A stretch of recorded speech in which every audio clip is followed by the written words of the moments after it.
baca firman Tuhan dari Injil Lukas pasal 2 ayat 1 sampai dengan ayat 7. Pada waktu itu Kaisar Agustus mengeluarkan suatu perintah, menyuruh mendaftarkan semua orang di seluruh dunia.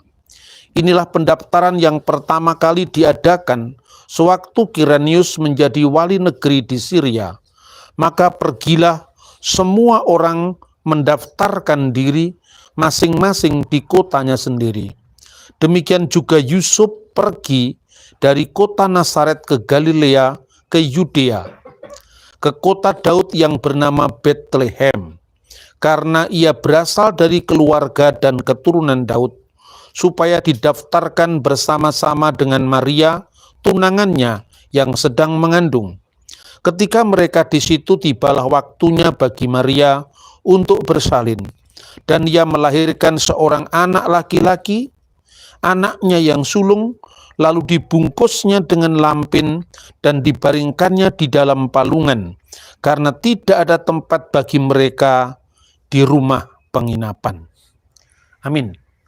Saudara-saudara, tadi kita menyaksikan bagaimana gereja kelahiran Yesus yang dikenal dengan Grotto of the Nativity. Jadi seringkali kita ini membaca kitab suci itu dengan apa yang sering saya sampaikan dengan anakronisme sejarah. Apa itu anakronisme? Anak artinya melawan. Kronos itu kronologi, urutan waktu.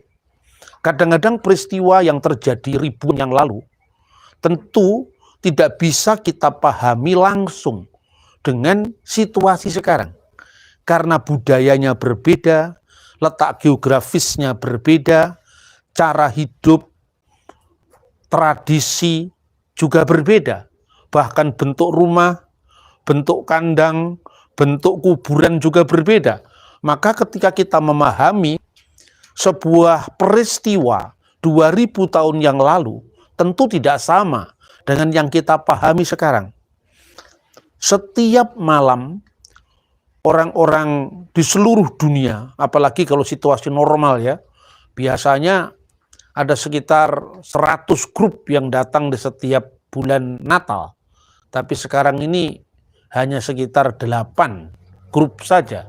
Jadi kita bisa leluasa masuk ke tempat-tempat ziarah tanpa antri. Karena situasi sekarang sejatinya masih perang antara Israel dengan Hamas.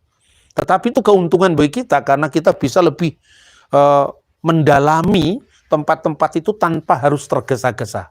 Nah saudara-saudara, di setiap kali Natal, kadang-kadang di depan gereja yang kita kunjungi kemarin, Church of Nativity, itu ada kandang dari kayu yang menggambarkan seolah-olah kejadiannya seperti itu. Sehingga muncul sebuah istilahnya itu kesenjangan antara yang kita dalam devosi, misalnya kandang dari kayu, sementara begitu kita masuk gereja Nativity atau gereja kelahiran Yesus, ternyata itu batu bukan kayu. Lalu sekarang banyak orang memperdebatkan, Yesus itu lahir di kandang domba atau di gua, tempat di mana domba-domba itu dipelihara. Nah, pertanyaan ini sebetulnya pertanyaan yang juga salah. Karena apa? Kandang itu kalau di Indonesia, di Eropa, di Australia biasanya kan dibuat dari kayu ya.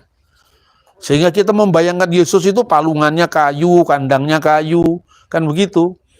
Tetapi di sini ternyata tidak. Itu dari batu. Maka kalau dikatakan Yesus lahir di kandang, kalau kandang itu dipahami fungsinya, tempat bagaimana domba-domba itu dipelihara, itu benar. Cuma jangan membayangkan kandangnya seperti kandang kita. Kalau disebut Yesus lahir dari gua, itu juga benar. Tapi jangan dibayangkan guanya seperti si buta dari gua hantu bernafas dalam lumpur, ya kan? Budayanya beda. Anda lihat di sana tadi, ya, yang kita baru masuk, itu gua-gua alami itu. Di dalamnya itu difungsikan sebagai rumah, bukan hanya rumah binatang, tapi juga rumah manusia. Nah, saudara-saudara, karena jarak kebudayaan itulah, maka biasanya para penerjemah Alkitab memahaminya menurut kebudayaannya sekarang. Misalnya, pada ayat ke-7, dan dia melahirkan seorang anak laki-laki, anaknya yang sulung, lalu dibungkusnya dengan lampin dan dibaringkan di dalam palungan. Karena tidak ada tempat bagi mereka di rumah penginapan. Jadi kita bayangkan Bunda Maria sama Yusuf, Bunda Maria sedang hamil tua itu mencari penginapan dan tidak ada penginapan di desa itu, lalu dia gunakan kandang domba. Itu bayangan kita kan seperti itu. Padahal kita melihat gerejanya, dan gereja itu sudah diidentifikasi sejak kira-kira tahun 140 Masehi. Siapa penulis pertama yang menulis tentang keberadaan Grotto Nativity, Grotto kelahiran Yesus, adalah seorang penulis gereja yang namanya adalah Justinus Martyr. Dia menulis buku yang berjudul Dialog with Trypho, dialog dengan Trypho, dan Trypho itu adalah rekan dialognya, mitra dialognya dalam memperdebatkan soal agama. Yang namanya Justin Martyr itu seorang yang berasal dari Neapolis. Neapolis itu sekarang namanya Nablus karena dieja dengan ejaan Arab. Ya. Lalu dia mengunjungi tempat ini, dia meyakinkan dengan lawan-lawan debatnya bahwa itu real, pernah ada. Dan dia mengatakan kata luma atau ruang yang di bawahnya ada gua, ya, di mana Yesus dilahirkan masih bisa kita lihat sampai hari ini. Artinya sampai zamannya Justinus Martyr. Itu kesaksian pertama tentang keberadaan Grotto kelahiran Yesus. Nah, lalu yang kedua dilanjutkan oleh seorang penulis namanya dari Mesir, ya. Penulis ini Origenes ini juga menulis bagaimana ketika dia mengunjungi tanah suci melihat sendiri Grotto Nativity, gua kelahiran Yesus. Lalu Santo Hieronymus. Hieronymus itu adalah seorang teolog, ya, seorang penerjemah Alkitab yang selama lebih dari 25 tahun dia tinggal di Bethlehem, dan kira-kira 4 tahun dia belajar bahasa Ibrani, bahasa Yunani Koine untuk menerjemahkan Alkitab dalam bahasa Latin yang nantinya disebut Vulgata. Kemarin ketika kita keluar, ya, kemudian naik dari Grotto kelahiran Yesus, itu ada kapel gereja Ortodok Armenian. Sebelum keluar itu ada gereja Katolik yang tutup. Itu di bawahnya gereja Katrina itu ada gua Hieronymus. Disitulah Alkitab diterjemahkan ke dalam bahasa Latin. Nah, dia juga mengatakan tentang keberadaan Grotto Nativity. Lalu pertanyaannya, lalu Yesus kalau dilahirkan di gua batu yang seperti yang kita lihat kemarin, atau di kandang domba, itu kira-kira bagaimana bisa direkonstruksi? Nah, saudara-saudara, yang diceritakan dalam Alkitab itu apa? Sensus pertama ketika Kirenius menjadi pemimpin atau wali di wilayah Israel ini. Dan ada 2 kali sensus sebetulnya. Sensus yang pertama itu yang diadakan kira-kira pada saat kelahiran Yesus. Dan sensus yang kedua itu adalah sensus dalam rangka untuk melihat loyalitas para masyarakat jajan ini. Dan sensus yang kedua itu dilakukan pada tahun 6 setelah Masehi. Itu yang dicatat dalam Kisah Para Rasul. Makanya ada sensus pertama karena ada sensus kedua. Sensus kedua itulah yang menyebabkan Arkelaus, seorang anak Herodes yang sulung, yang menjadi penguasa separuh negeri, dipecat dari jabatannya karena diragukan loyalitasnya di dalam mengelola keamanan negeri jajan yang disebut negeri orang Yahudi ini, yang tidak lain adalah jajahan Roma. Tapi sensus yang pertama itu adalah sensus Pax Romana, perdamaian Roma. Dan sensus yang pertama itulah Yesus ketika dikandung Bunda Maria didaftarkan. Lah waktu itu Bunda Maria tinggal di Nazaret. Lalu dari Nazaret dia kenapa pergi ke Bethlehem? Karena keluarganya tinggal di Bethlehem dan sensus dilakukan berdasarkan family-nya, berdasarkan keluarganya. Maria berasal dari suku Yehuda dan suku Yehuda tinggalnya di sekitar Bethlehem. Ya, makanya Yusuf sama Maria datang ke sini. Lalu datang kemana dia? Datang tentu ke keluarganya. Nah, kita masih perlu melihat apakah terjemahan penginapan itu tepat atau tidak. Karena apa? Pada zaman itu yang dilewati oleh penginapan itu adalah yang dilewati oleh karavan. Dan Bethlehem itu bukan jalan karavan. Karena itu tidak mungkin ada penginapan dalam pengertian yang bersifat komersial.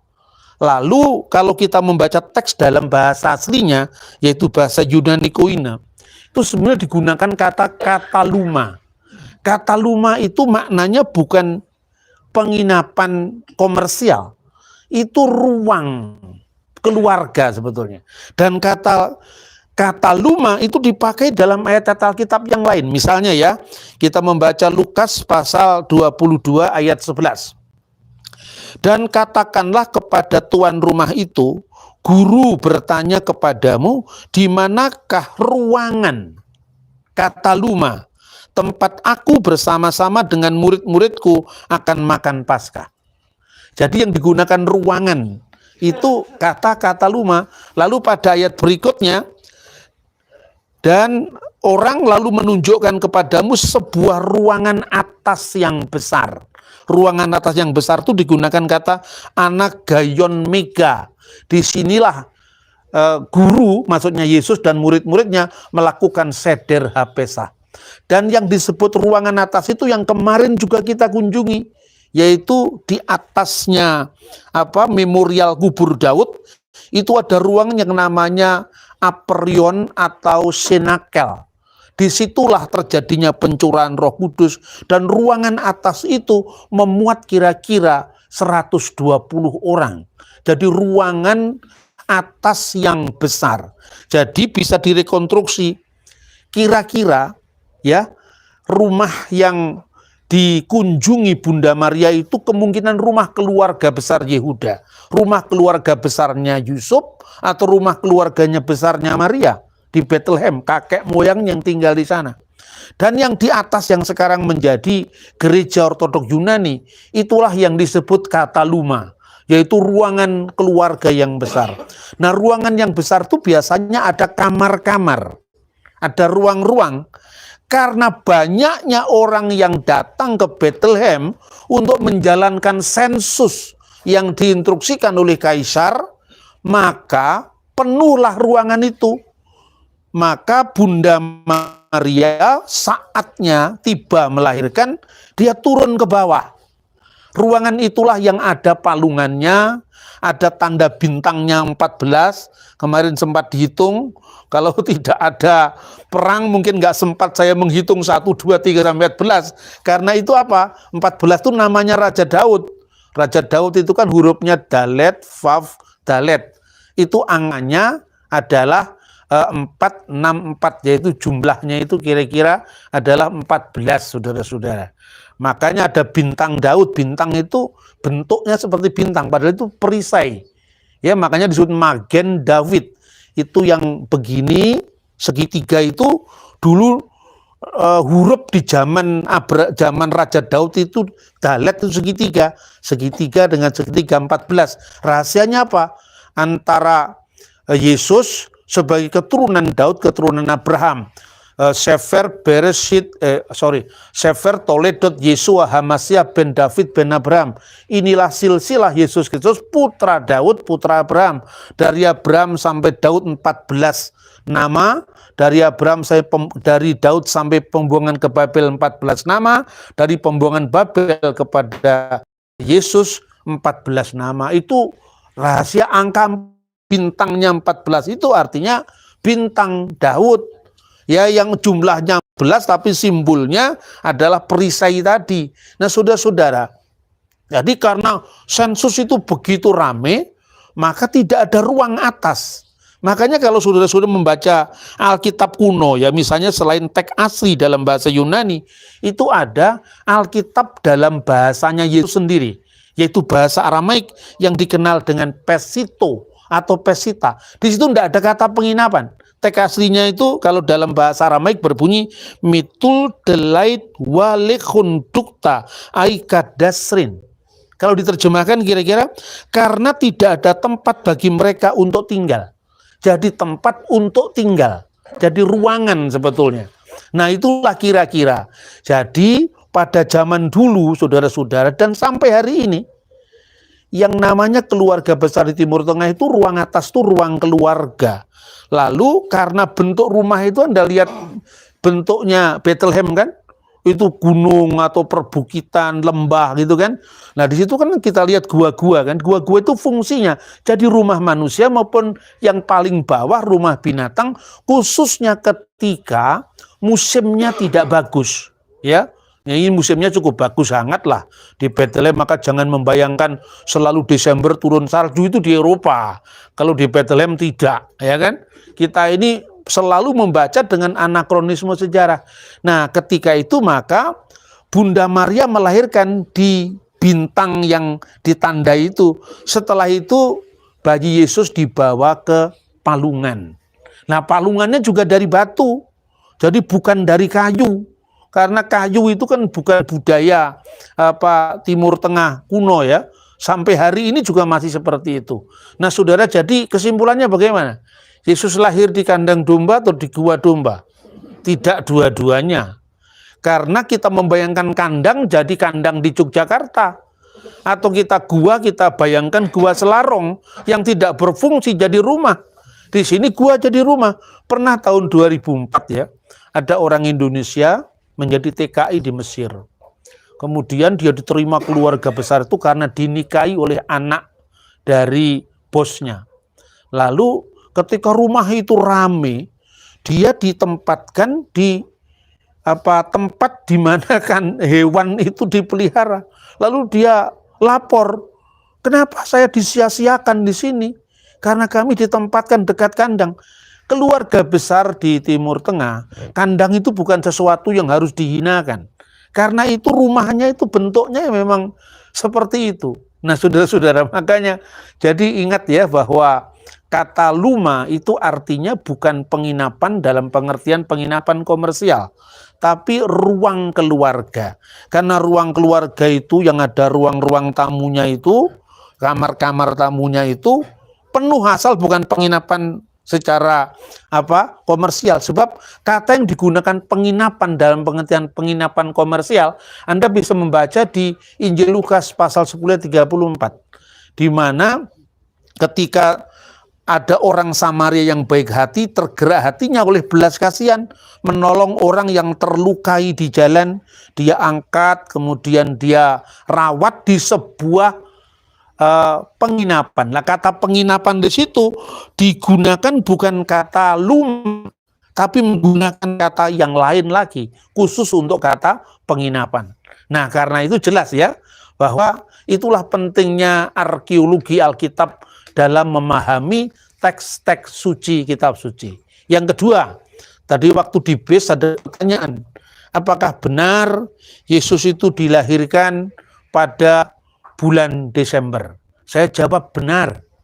Itu juga yang meragukan bulan Desember itu baru muncul kira-kira tahun 1790-an. Jadi zamannya kalau di kerajaan Jawa itu zamannya Pakubuwono itu. Jadi abad pertama, kedua, ketiga tidak pernah ada yang meragukan Yesus lahir pada bulan Desember. Karena apa?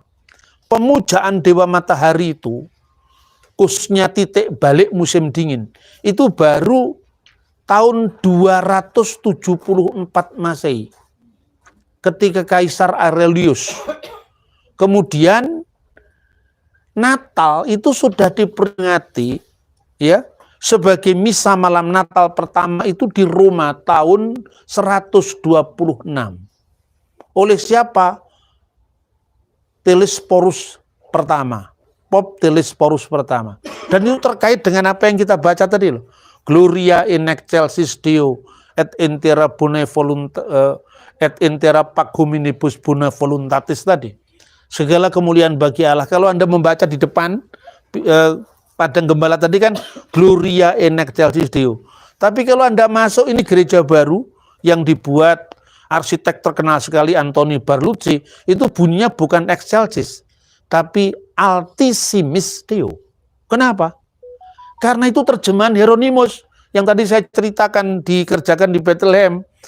Nah, sebelumnya itu gereja di wilayah barat sudah pakai Alkitab terjemahan bahasa Latin yang namanya Vetus Latina, di mana diterjemahkan Gloria in excelsis Deo. Tapi oleh Hieronymus terjemah disempurnakan in Altissimis Deo. Tapi yang sampai sekarang masih kita nyanyikan in excelsis Deo. Karena kalau ditambahi Altissimis ketukannya tambah 1. Saudara tahu nggak?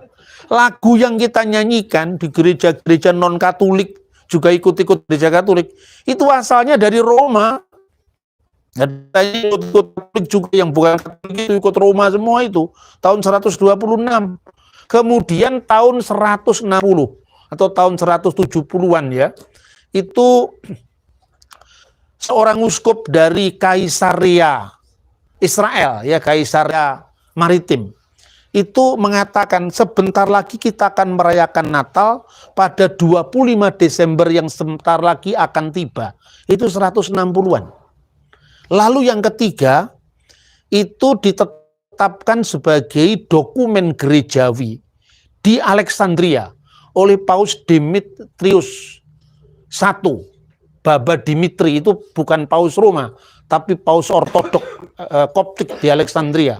Dalam judul bukunya, bahasa Koptik, terjemahan bahasa Arab yang sekarang ini, namanya Koptik Didascalia Apostolorum.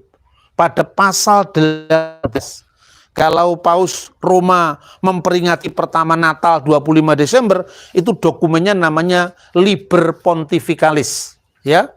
Kemudian dalam dokumen Koptik itu dikatakan, ya akhwatana, wahai saudara-saudara kami, saudara-saudara kita, tahfutu fi ayamil a'yad allati hiya itmilat rabbina.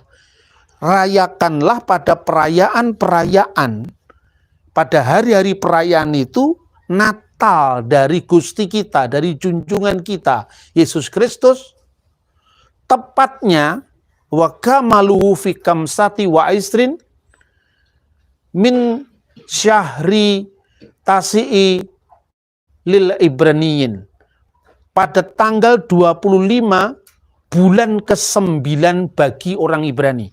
Bulan ke-9 bagi orang Ibrani itu apa? 25 bulan Kislev. Dan itu tepat dengan perayaan Hanukah yang tadi saya jelaskan, ada kaki dian yang bercabang 9 untuk memperingati peristiwa kemenangan Makabe dalam menahbiskan kembali bait suci. Jadi clear datanya dari tahun 126, kemudian tahun 160 atau 170-an, kemudian tahun 189, baru kemudian diuniversalkan lewat Paus Julius di Roma. Tapi sebelumnya sudah ada. Ya, kemudian yang terakhir sekarang, tadi juga dipertanyakan. Lalu gembala-gembala itu menggembalakan dombanya pada waktu malam. Bagaimana mungkin? Kenapa tidak mungkin? Karena Anda tidak, orang yang bertanya itu tidak mengerti geografisnya Israel. Setiap tahun itu selalu ada salju, bahkan tahun lalu nggak turun salju. Saya juga datang bersama minta tur tahun lalu. Di sana tidak turun salju, makanya kita tidak jadi naik ke Hermon. Ya, Hermon biasanya turun salju yang di utara, tapi yang di wilayah selatan ini wilayah padang gurun. Suhunya paling terendah itu sekitar 8 derajat Celcius. Jadi tidak turun salju seperti kita sekarang. Kita masih bisa tidak pakai sarung tangan, kita masih bisa kemana-mana kan. Nah, kemudian yang disebut dengan domba-domba yang digembalakan itu ada 2 jenis. Yang pertama luhen bayitot. Bayit itu artinya rumah, yaitu gembala-gembala rumahan biasa. Yang kedua, Luhen Midbariot. Midbariot itu gembala-gembala yang digembalakan, domba-domba yang digembalakan di padang rumput. Nah itu masih dua lagi. Yang pertama, gembala-gembala yang menggembalakan domba-domba piaraan yang biasa. Itulah yang kemudian dikritik oleh Saksi Yehova, oleh sekte-sekte Kristen yang baru muncul zamannya Pangeran Diponegoro itu. Ya, dari abad 19, abad 18 yang rata-rata mengukur Israel dari ukuran orang Eropa. Yaitu gembala-gembala yang dilepas di padang, itu kira-kira awal musim semi, yaitu bulan Nisan, paling akhir ditarik lagi ke rumah atau ke rumah dari padang itu akhir bulan Markeswan, itu sekitar ya menjelang Oktober, September, Oktober. Tetapi ada dua, ada gembala-gembala yang menggembalakan domba khusus yang disebut itu ada di dalam traktat yang namanya Traktat Sekalim 7 ya, nomor 2. Itu nomor 4 dari Traktat Sekalim 7 nomor 4 itu kira-kira dikatakan bahwa Behemah Senimetsev Mirusalayim Ve'at Migdal Eder, yaitu domba-domba yang digembalakan khusus yang letaknya ya antara Yerusalem dan Migdal Eder. Migdal Eder itu apa, saudara? Menara kawanan domba. Itu dikaitkan dengan Rahel yang menangisi anak-anaknya karena dalam sumber-sumber Yahudi itu ketika Rahel melahirkan putranya Benyamin, dia meninggal, maka ada jerit tangis di Rama, Rahel menangisi anak-anaknya yang kemudian dicatat dalam Injil Matius, tapi juga dalam sastra Yahudi itu disebutkan ketika bangsa Yehuda di Yerusalem itu dibuang ke pembuangan, mereka lewat makamnya Rahel. Lalu Rahel di Firdaus menangis berdoa pada Tuhan, kasihanilah anak-anakku karena dia menangisi anak-anaknya yang sedang. Lalu Tuhan berfirman, ini artinya bukan kita mendasar buku yang non Alkitab, tidak, tapi artinya bagaimana caranya orang setempat, budaya setempat, teks itu berat ketimbang orang boleh memahami Alkitab, kan? Dia mengatakan kira-kira, kalau bukan karena engkau wahai Rahel, dosa-dosa Israel terlalu besar, aku tidak mengampuni, tetapi karena engkau aku akan mengampuni dan menebus umatku Yahudi. Tapi tidak sekarang, tapi nanti. Kapan? Saat Malka Mesiha Raja Mesias itu datang. Makanya, wahai menara kawanan domba, dalam tafsiran Yahudi yang disebutkan dalam nubuat Mika pasal 4-8 itu dibaca wahai Raja Mesias yang akan datang. Lalu Targum itu terjemahan Alkitab dalam bahasa Aram yang dipakai oleh orang Yahudi, Targum Yonatan, itu dikatakan di Migdal Eder Raja Mesias akan menyatakan dirinya. Makanya di padang gembala itulah yang oleh sejarawan gereja bernama Eusebius dari Kaisarea yang pernah berkunjung ke tempat ini, ya artinya pernah berkunjung ke padang gembala, letak persisnya belum diidentifikasi, tapi kira-kira dekat-dekat sini karena ini Bethlehem tidak terlalu luas, kita bisa dengan mudah mengidentifikasi. Begitu ada gereja abad keempat di situ pernah berdiri gereja Ortodok Yunani, gereja Bizantium, berarti masyarakat mengetahui itu tempat yang penting. Kedua, ketika Hadrianus menumpas perang masuk Yahudi Nosrim, Yahudi yang percaya pada Yesua dari Nazaret, yang dikenal orang-orang Kristiani, Yahudi Kristiani, semua dilecehkan, termasuk Golgota yang tadi pagi kita kunjungi. Itu dipasang patungnya Jupiter, patungnya dewa-dewa Yunani. Kemudian juga di Bethlehem tadi dirusak. Karena tempat itu, kenapa dirusak oleh Hadrianus? Karena tempat itu dikunjungi oleh orang Kristen. Kenapa dikunjungi oleh orang Kristen? Karena itu Grotto Nativity atau gua kelahiran Yesus.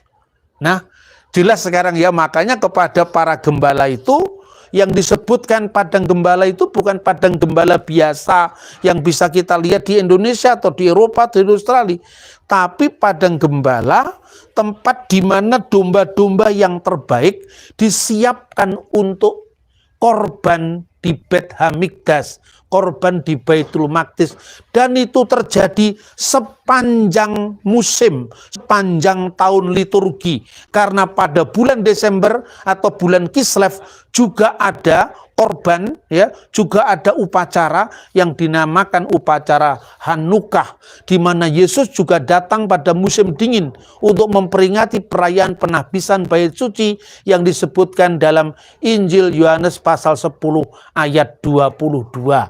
Maka dan demikian jelas bahwa para gembala itu setelah dia menerima kabar gembira, hari ini telah bagimu juru selamat Kristus Tuhan di kota Daud, maka dia pergi ke palungan tadi.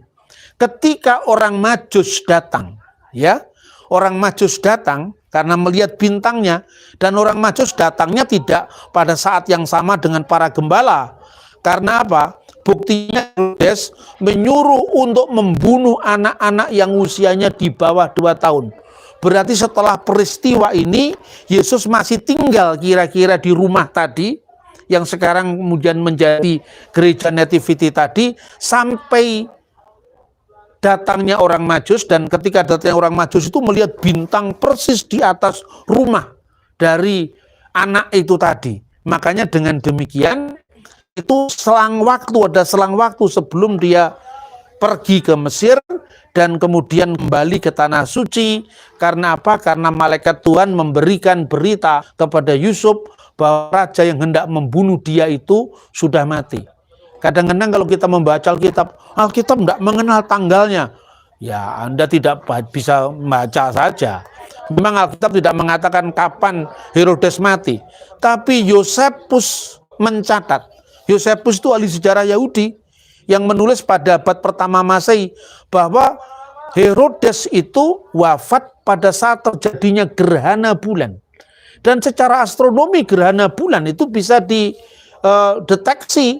Gerhana bulan kira-kira terjadi tahun 4 sebelum tahun sekarang, tahun Masehi, atau tahun 1 sebelum Masehi. Maka di gereja Koptik orang bisa menghitung berapa lama keluarga Kudus tinggal di Mesir. Dan ketika dia mau kembali saat setelah tahun 1 sebelum Masehi tadi, dia datang ke sini, Arkelaus itu menjadi pengganti Herodes Agung yang mati tadi saat terjadinya gerhana bulan, dan Arkelaus dianggap lebih jahat dari bapaknya. Maka keluarga Kudus tidak jadi pergi ke Bethlehem yang adalah wilayah Yudea, tapi pergi ke Nazaret, ya, yang adalah wilayah Galilea. Dan sejak saat itu disebut orang Nazaret. Nah, ini clear sekali kan sejarahnya. Jadi sejarah yang penuh bukti menjadi mitra bagi iman yang penuh bakti. Nah, kiranya apa yang bisa kita pelajari di Tanah Suci ini tidak hanya melihat dengan teks-teks kitab suci, tapi juga setiap kali datang ke Bethlehem, nanti malam tidak ada misa malam Natal, tidak ada perayaan, hanya ada misa, ada kudas. Karena sebagai bela rasa atas terjadinya perang antara Israel dan Hamas. Tidak ada perayaan hari ini, kita merayakan Natal, menghayati Natal dengan senyap. Tapi nanti tanggal 7 Januari juga ada perayaan Natal Gereja Ortodok. Lagi-lagi orang salah paham dan berpaham salah lagi. Tanggalnya tidak pasti, pasti tanggalnya. Cuman menghitungnya selisih. Kenapa selisih? Supaya nggak sulit-sulit ya. Saya suruh Anda tadi kan membuka itu googling kok, membuka Google. Tulis itu kalender Oktober 1582. Apa yang aneh di situ? Hilangnya 11 hari dalam bulan Oktober tahun 1582. Karena apa? Paus Gregorius yang merevisi kalender, sehingga kalendernya itu selisih 11 hari. Jadi sekarang ini kalau menurut kalender Gereja Timur mestinya masih tanggal 15. Nah, jadi sama-sama 25 Desember, bukan 6 Januari itu Epifania, itu salah itu. Nah, karena itu jangan gampang percaya dengan ensiklopedi umum. Tapi lewat perjalanan kita di sini ada banyak literatur yang bisa kita baca, kita bisa cross check ulang. Jangan hanya karena pendapatnya berbeda antara saya nanti dengan pendeta A atau pendeta B, Bambang Nursena beda pendapat dengan pendeta ini. Beda pendapat itu wajar, tapi mana referensinya? Jangan hanya membantah, cuman diadu domba satu dengan yang lain. Tapi referensinya mana? Bantah itu referensinya. Jangan karena si A versus si B, Kristen tidak bisa bersatu. Semua agama juga punya perbedaan tafsir kan. Lewat Bethlehem, khususnya di Bet Sahur ini, kemudian para gembala itu pergi ke Bethlehem. Jadi lahirnya Yesus tidak di padang gembala, tidak di Migdal Eder, tapi di Bethlehem. Mau disebut kandang, asal bukan kandang Indonesia.